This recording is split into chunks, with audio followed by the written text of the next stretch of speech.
আরাফার দিন ফজর থেকে নিয়ে অর্থাৎ রবিবার ৯ তারিখ ফজর থেকে নিয়ে ১৩ তারিখ মানে বৃহস্পতিবার আসর পর্যন্ত, রবিবার ফজর থেকে নিয়ে বৃহস্পতিবার আসর পর্যন্ত, ৯ তারিখ রবিবার ফজর থেকে নিয়ে বৃহস্পতিবার আসর পর্যন্ত ১৩ তারিখ জিলহজের, এই ৫ দিন ২৩ ওয়াক্ত নামাজ। এই ২৩ ওয়াক্ত ফরজ নামাজের পরে একবার তাকবীরে তাশরিক পড়া ওয়াজিব। এটা কার কার উপরে ওয়াজিব? যতজনের উপরে নামাজ ফরজ, বালেগ নরনারী সবার উপরে এটা ওয়াজিব। নারীর উপর ওয়াজিব, পুরুষের উপর ওয়াজিব। একাকী নামাজ পড়লেও ওয়াজিব, জামাতে নামাজ পড়লেও ওয়াজিব।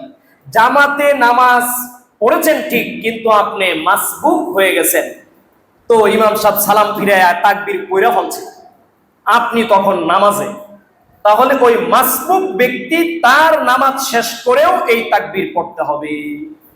কথা কি বুঝতে পেরেছেন? এমনকি এই ২৩ ওয়াক্ত নামাজে কোন নামাজ যদি কাজা হয়ে যায় এবং সেটা যদি এই সময়গুলোতেই আদায় করা হয়, যেমন ৯ তারিখ কোন নামাজ কাজা হয়ে গেছে রবিবারে, আপনি সোমবারে সেই কাজাটা আদায় করতেছেন, তাহলে সেই কাজা নামাজের পরেও তাকবীর পড়তে হবে।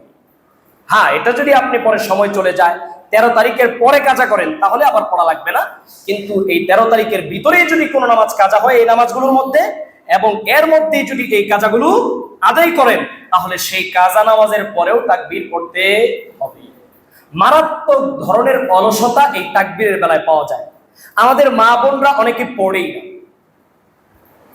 মা বোনরা অনেকেই জানেও না।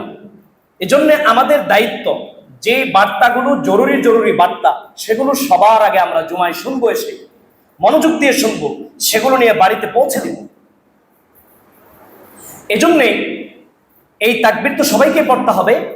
পুরুষরা উচ্চস্বরে পড়বে, আর মা বোনগণ নিম্ন আওয়াজে পড়বে। তো এই মাসআলা সবাইকে জানিয়ে দিতে হবে। এই হলো তাকবীরে তাশরিকের বিধান, তাকবীরে তাশরিকের বিধান। এখন কোন তাকবীর এটা?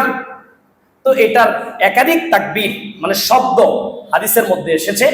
তো প্রসিদ্ধ যেই তাকবীর, যেটা আমরা প্রায় সবাই পারি, সেটাও আছে, সেটাও আমরা পড়তে পারি, সেটাই পড়া যেতে পারে, যেহেতু আমাদের সেটা মুখস্থ আছে, যে আল্লাহু আকবার, আল্লাহু আকবার, লা ইলাহা ইল্লাল্লাহু ওয়াল্লাহু আকবার, আল্লাহু আকবার ওয়ালিল্লাহিল হামদ।